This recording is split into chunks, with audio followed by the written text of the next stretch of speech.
My hands were shaking as I stared at the email from my grandmother's attorney. The subject line read, "Urgent, estate matter, Emily Chen." I was sitting in my Tesla in the parking lot of my mother's house in Fremont, California, 20 minutes after she'd screamed at me to get out. It was Lunar New Year's Eve. The house I'd bought for her. Let me back up. My name is Sarah Chen. I'm 32 years old, and until 3 weeks ago, I thought I was the problem in my family. I'm a senior software engineer at Meta. I make about $260,000 a year, and for the past 7 years, I've been what my family calls their emergency fund. Except there's never been an emergency. Just my older brother Marcus's terrible life choices. Have you ever felt like you're living in a completely different reality than the rest of your family? Like you're following one set of rules while everyone else is playing a different game entirely? That was my life. It started small. $500 here for Marcus's rent when his third startup failed. $1,000 there for my mom's car repair, even though I'd seen her Facebook photos from Reno the week before. Then it got bigger. $5,000 for Marcus's kids' school tuition. $10,000 for mom's medical bills that I later found out were cosmetic procedures. $15,000 for Marcus's sure thing cryptocurrency investment that tanked within a month. I kept a mental tally, but I never said anything. Because that's what good daughters do, right? That's what my mother always said. Family helps family, Sarah. That's how we survived coming to this country. Your Banjoai would be ashamed of how selfish you've become. The irony is, I lived in a 600-square-foot studio apartment in Mountain View while my brother lived in a 4-bedroom house in Pleasanton. A house I'd put 60% down on 5 years ago. He was supposed to pay me back. He never did. Instead, he asked for more. My mother lived in a beautiful 3-bedroom Craftsman in Fremont that I'd purchased outright 3 years ago. The plan was she'd live there rent-free, and I'd move in eventually when I was ready to leave the city. Except every time I mentioned it, she'd say, "Marcus and the kids need the extra space when they visit. You're just one person. Why do you need so much room?" I worked 70 to 80 hours a week. I hadn't taken a real vacation in 4 years. My last relationship ended because my ex said I was emotionally unavailable, which was probably true because all my emotional energy went into managing my family's crises. Meanwhile, Marcus worked part-time as a consultant and spent his afternoons at the golf course. But I kept quiet. I kept giving. Because the alternative was being called selfish, being told I'd forgotten where I came from, being reminded that I wouldn't be where I was without my family's sacrifices. Then came this Lunar New Year. My mother called a family meeting. That should have been my first red flag. We never had family meetings. We had my mother making pronouncements and everyone else nodding along. I drove down from the city on the evening of the 30th. Traffic was terrible on 880, and I arrived to find not just my mother and Marcus, but his wife Jessica and their 3 kids.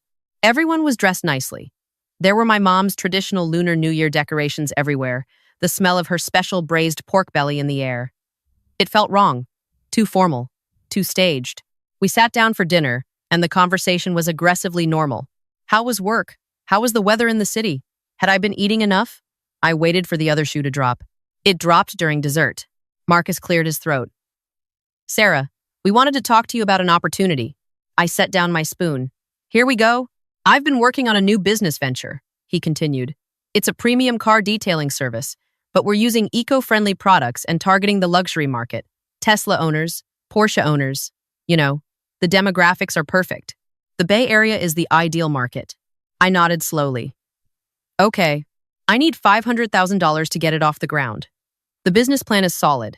I've got investors interested, but they want to see that I have skin in the game. I need a co-signer for a business loan." The room went silent. I could hear the kitchen clock ticking. $500,000, I repeated. "It's not like you'd have to pay it," Marcus said quickly. "I just need your signature and your credit score. The business will pay for itself within 18 months. I've got projections." I looked at my mother. She was smiling that smile, the one that said she'd already decided how this was going to go. "Sarah, your brother is finally taking initiative," she said. "This is a good thing. Family supports family. This is how we build generational wealth." I thought about the $153,000 I'd already given Marcus over the years. I'd started keeping a spreadsheet 2 years ago when I realized I couldn't remember all the amounts anymore. $153,000. None of it repaid. Most of it gambled away or spent on toys he couldn't afford. "No," I said. The word felt foreign in my mouth. Had I ever said no to them before? Marcus blinked. "What?" "No. I'm not co-signing a $500,000 loan." My mother's face changed. The smile disappeared. "Sarah, don't be ridiculous." "I'm not being ridiculous. I'm being financially responsible. Marcus hasn't paid me back for anything I've loaned him in 7 years. Why would I co-sign for $500,000? Those weren't loans, Marcus said, his voice rising.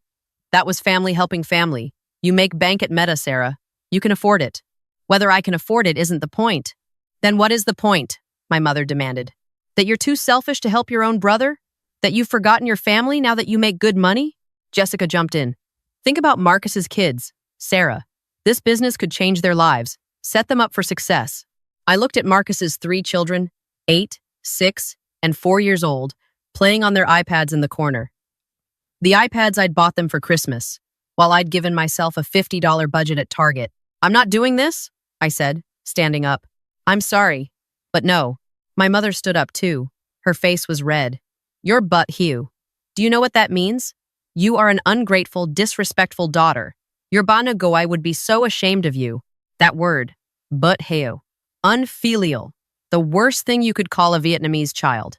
I've given Marcus over $150,000, I said, my voice shaking. I bought you this house. I pay for everything. How am I ungrateful? You have no life, my mother shouted. No husband, no children, nothing but your job. The least you can do is help your family. We raised you. We sacrificed everything for you to have opportunities, and this is how you repay us? Marcus stood up too. You know what, Sarah? You've always thought you were better than us. Moving to the city, working at your fancy tech job, acting like you're too good for your own family. That's not— Get out, my mother said, her voice ice cold. Get out of my house. It's my house, I said quietly. I bought it. Get out, she screamed, and she actually shoved me toward the door. I grabbed my purse and left. I could hear Marcus comforting my mother as I walked out, saying something about how I'd always been difficult, how the money had changed me. I sat in my car in her driveway for 10 minutes, crying. Then I drove to the Starbucks down the street because I couldn't face the drive back to the city yet. That's where I was when the email came. I opened it with shaking hands. Dear Miss Chen, I am writing regarding the estate of Emily Chen, your maternal grandmother, who passed away on January 8th. I am the attorney handling her estate, and I need to schedule a meeting with you at your earliest convenience to discuss the distribution of assets. This is a time-sensitive matter. Please contact my office immediately. I stared at the screen. My grandmother had died 3 weeks ago, and no one had told me. I called the attorney's office immediately, even though it was 7 p.m. Someone answered. This is Sarah Chen, I said. I just got your email about my grandmother's estate. Miss Chen, yes. I've been trying to reach you. Can you come to my office tomorrow morning? This really shouldn't wait. I didn't even know she'd died. There was a pause. I see. I'm very sorry for your loss. Your grandmother left very specific instructions about her estate, and you are the primary beneficiary. There are some things you need to know. I met with Richard Morrison, the attorney, at 9 a.m. on Lunar New Year's Day. His office was in Palo Alto, and he was a serious man in his 60s with kind eyes. Your grandmother hired me 6 years ago, he said, sliding a folder across his desk. She was very specific about what she wanted. She also left you this. He handed me a letter in my grandmother's handwriting. I recognized it immediately, the careful loops and curves she'd practiced when she was learning English. My dear Sarah, if you are reading this, I am gone, and I hope you are well. I am sorry I could not tell you these things in person, but I knew you would try to stop me, and this needed to be done. I have been watching your family for many years. I have seen what they do to you. I have watched you give and give and give, and I have watched them take and take and take. You are like me when I was young, always trying to prove you are good enough, always sacrificing yourself for people who do not appreciate it. Your grandfather, my husband, was like your brother. Always with a new idea, always needing money, always making promises he would not keep. I spent 40 years being his ATM machine before he died. I do not want this life for you. 6 years ago, you told me about Bitcoin. Do you remember? You explained it to me at dim sum, and you said you thought it would be big one day. You were so excited, talking about blockchain and decentralization. I did not understand most of it, but I understood that you believed in it. I took $20,000 from my savings and I bought Bitcoin. You helped me set up the account. Do you remember? You thought I was just humoring you, but I was listening. I kept buying, a little bit each month. I sold my nail salon in 2018 and put half of it into Bitcoin. Everyone thought I was foolish. Your mother called me stupid. But you were right, Sarah. You are always right about these things. I have $8.7 million in Bitcoin now. I am leaving it all to you. I started shaking. The attorney pushed a box of tissues toward me. But that is not all, he continued reading. I have been documenting everything. Every time your mother called you an ATM, every time Marcus asked you for money, every time they made you feel small for being successful, I have it all. The attorney opened a laptop and turned it toward me. There was a Google Doc, hundreds of pages long. Your grandmother shared this with me, he said. She gave me view access and asked me to preserve it as part of her estate documentation. I scrolled through it. It was everything. Screenshots of the family WeChat group where my mother and brother mocked me. Sarah has no life except work. She's basically an ATM machine with legs. She'll give us the money. She always does. Messages where they laughed about my failed relationship. At least she's good for something since she can't keep a man. There were detailed spreadsheets. Every dollar I'd given them. The dates, the amounts, what they'd claimed it was for, what they'd actually spent it on. My grandmother had somehow accessed Marcus's Instagram stories and screenshots from the Reno casino, dated 3 days after he'd told me he needed $5,000 for his kid's dental work. She had bank statements showing that my mother had refinanced the house I'd bought her 3 times, taking out a total of $400,000 in equity loans. Money I knew nothing about. How did she get all this? I whispered. Your grandmother was more tech-savvy than people realized, the attorney said with a slight smile. She also hired a private investigator for 6 months. The reports are in the folder. I kept scrolling. There were photos of Marcus at the golf course, at casinos, at expensive restaurants, all on days when he'd told me he was struggling. There were recordings. My grandmother had apparently started recording her phone conversations with my mother 2 years ago. In one, my mother said, Sarah owes us this. We raised her. We gave her opportunities. If she wants to pretend she's too good for us now, fine, but she's going to pay for it. In another, Marcus laughed and said, Sarah's a sucker. She'll never say no. She's too worried about being a good daughter. I felt sick. The attorney gave me time to process. Then he continued, Your grandmother's will is very specific. I'll read you the relevant portions. He put on his reading glasses. To my daughter, Linda Chen, I leave you $100,000. This is enough for you to be independent, as you have claimed to want for so many years. I also forgive the $400,000 you have stolen from the house equity. You may keep that money. I have documented all of it, and if you contest this will or harass Sarah in any way, I have instructed my attorney to provide this documentation to the authorities and to Sarah, who is the legal owner of the property you have been fraudulently borrowing against. To my grandson, Marcus Chen, I leave you nothing. You have received more than enough from your sister. However, I have established trust funds for each of your 3 children, with $100,000 each, to be released for college expenses only. Sarah will be the trustee. These funds cannot be touched by you or Jessica under any circumstances. I have done this because your children are innocent in your failures. To my granddaughter, Sarah Chen, I leave you the remainder of my estate, including all cryptocurrency holdings, my jewelry, my personal effects, and the deed to the property at 4782 Elm Street, Fremont, California. I looked up. Wait, what? Your grandmother purchased the house, the attorney explained. You bought it, put it in your mother's name. But your grandmother bought it from your mother 2 years ago. She paid fair market value. The transaction was legal and documented. Your mother signed all the papers. She spent the money. My mother sold the house? Yes. Your grandmother then established a trust with the house as the primary asset. You are the beneficiary of that trust. As of your grandmother's death, you own the property outright. I couldn't breathe. So my mother has been living in a house she sold 2 years ago. Your grandmother allowed her to remain there rent-free until her death. The trust specifies that after your grandmother's passing, the property returns to you, and current occupants have 60 days to vacate. The room was spinning. My mother has to move out. Yes, I have prepared the legal notices. They will be delivered tomorrow, as specified in your grandmother's instructions. There was more. My grandmother had also left me a series of letters, 10 of them, each marked with a different milestone. Open when you doubt yourself. Open when you feel guilty. Open when you are afraid. Open when you are angry. Open when you are free. I opened the one marked open first. My Sarah, I know you are shocked. I know you are feeling many things right now. Guilt, probably. Sadness. Maybe even anger at me for doing this in secret. But I need you to understand something. I did this because I love you. I did this because I see myself in you. And I do not want you to waste 40 years like I did. Your mother and your brother are adults. They can take care of themselves. They have chosen not to. That is not your responsibility. You have been a good daughter. You have been a good sister. You have been too good, and they have taken advantage of that goodness. I learned about Bitcoin because of you. I learned to use Google Docs because of you. I learned to take screenshots because of you. You taught me to be independent, to think for myself, to not just accept what people told me. Now I am teaching you something. It is okay to say no. It is okay to have boundaries. It is okay to want your own life. Being a good daughter does not mean being a doormat.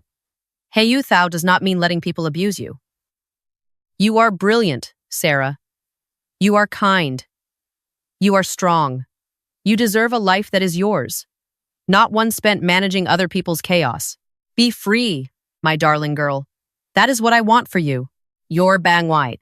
I sat in that office and cried for 30 minutes. Richard Morrison was very kind. He kept the tissues coming and didn't say anything. When I finally composed myself, we went through the logistics. The Bitcoin holdings, the house deed, the trust funds for Marcus's kids, the timeline for the eviction notice. Your grandmother anticipated that your family might try to contest the will, Richard said. She's left extensive documentation of her mental capacity. We have videos of her discussing her wishes, medical records showing she was of sound mind, and affidavits from 3 different doctors. She wanted to make sure there was no question about her intentions. She thought of everything.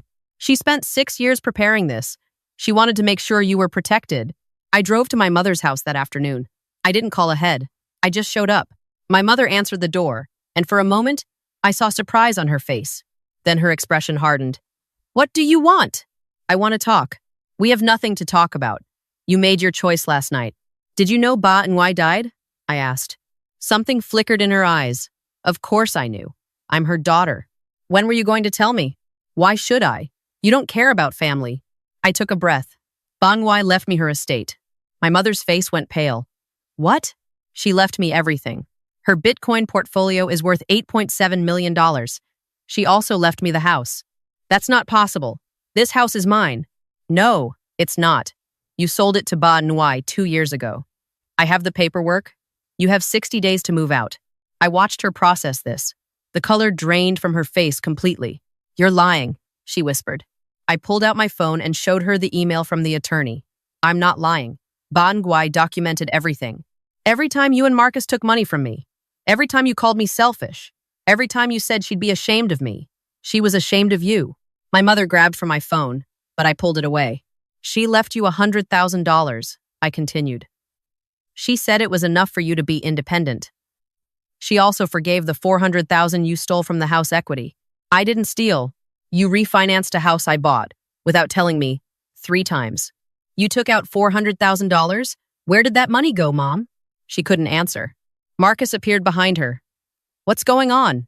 Your grandmother left Sarah everything, my mother said, her voice shaking. Marcus's face went through several emotions. Confusion, disbelief, then anger. That's bullshit. She wouldn't do that. She did, I said. She also set up trust funds for your kids. $100,000 each for college. I'm the trustee. You can't be serious. I'm completely serious.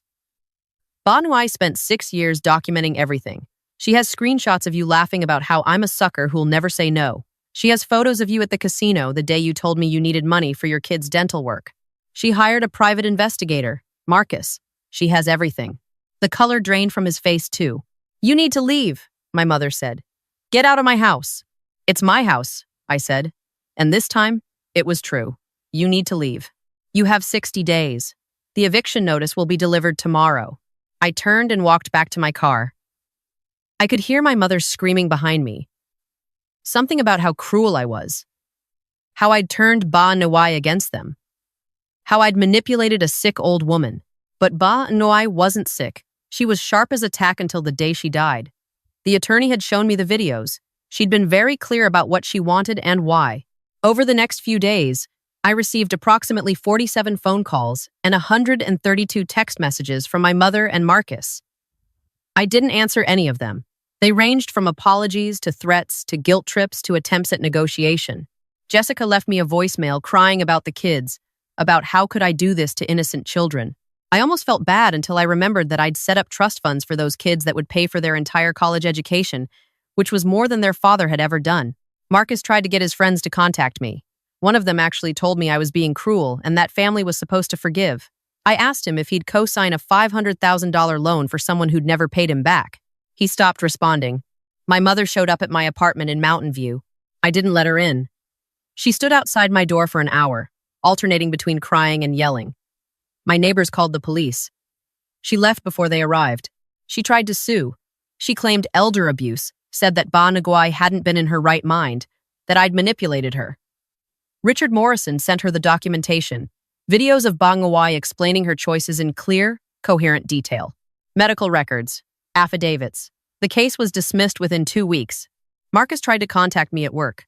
Security escorted him out. He posted on Facebook about how I'd abandoned my family, how money had corrupted me. Several of my cousins reached out privately to tell me they'd had similar experiences with their own families and that they supported me.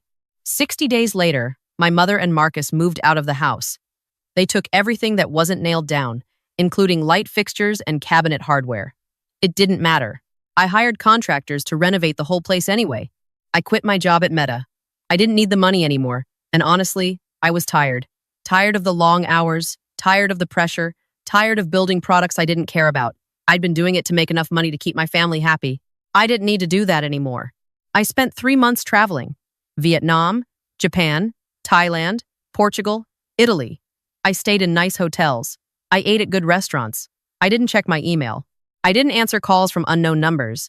I just existed, for the first time in my adult life, without the weight of my family's expectations. In Vietnam, I visited the village where Ba Nguai grew up.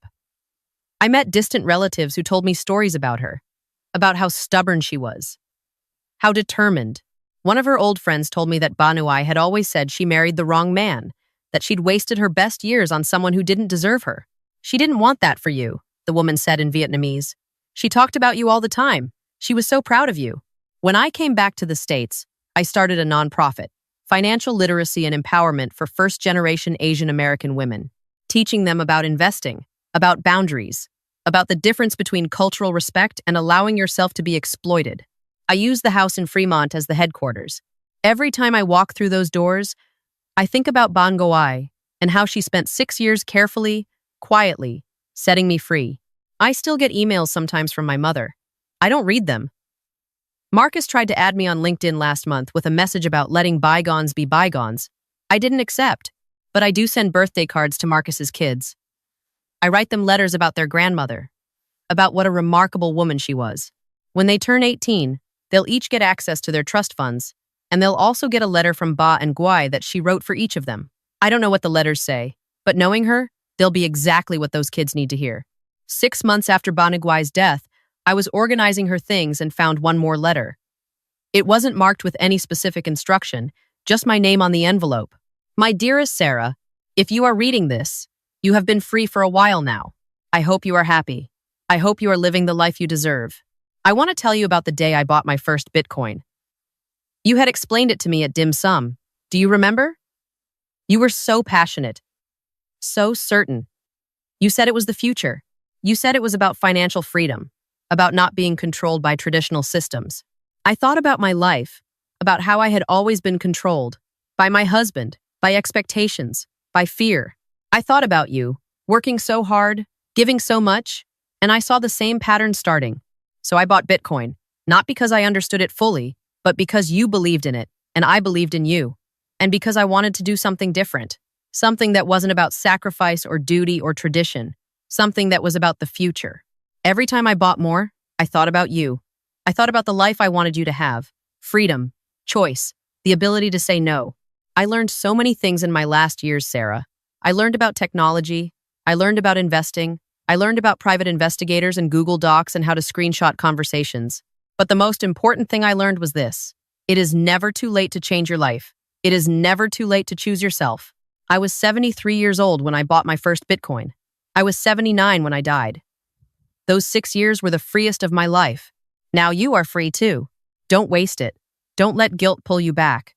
Don't let anyone tell you that protecting yourself is selfish. You taught me to be brave enough to try something new.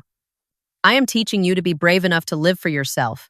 I love you, my smart, kind, beautiful girl. I am so proud of who you are. Your Ba Nguai? I framed that letter. It hangs in my office at the nonprofit, right above my desk. Sometimes, when I'm working with a young woman who's struggling to set boundaries with her family, who's afraid of being called selfish or ungrateful, I show it to her.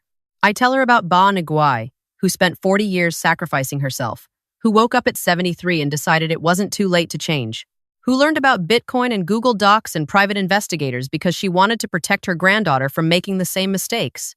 And I tell them what Ba Nguai taught me. Yotao doesn't mean letting people abuse you. Being a good daughter, a good sister, a good person, doesn't mean accepting mistreatment. It means knowing your worth and protecting it. I haven't spoken to my mother or Marcus in over a year now. I don't miss them. I miss the idea of them, the family I wished I had. But I don't miss the reality of who they actually were. I have a life now. I have friends who value me for who I am, not what I can give them. I have work that matters. I have freedom. And I have Ba Nguai's letters, all 10 of them. Each one opened at exactly the moment I needed it. The last one, marked, "Open when you are free." I opened on the 1-year anniversary of her death. It was short. "You did it. I knew you would. Now go live." So that's what I'm doing. I'm living. For me. For Ba Nguai. For the girl I was before I learned to make myself small to make other people comfortable. The performance is over. I'm done auditioning for a family that never valued me. I'm done trying to earn love that should have been freely given. I'm free. And you know what? Ba Nguai was right. It feels amazing.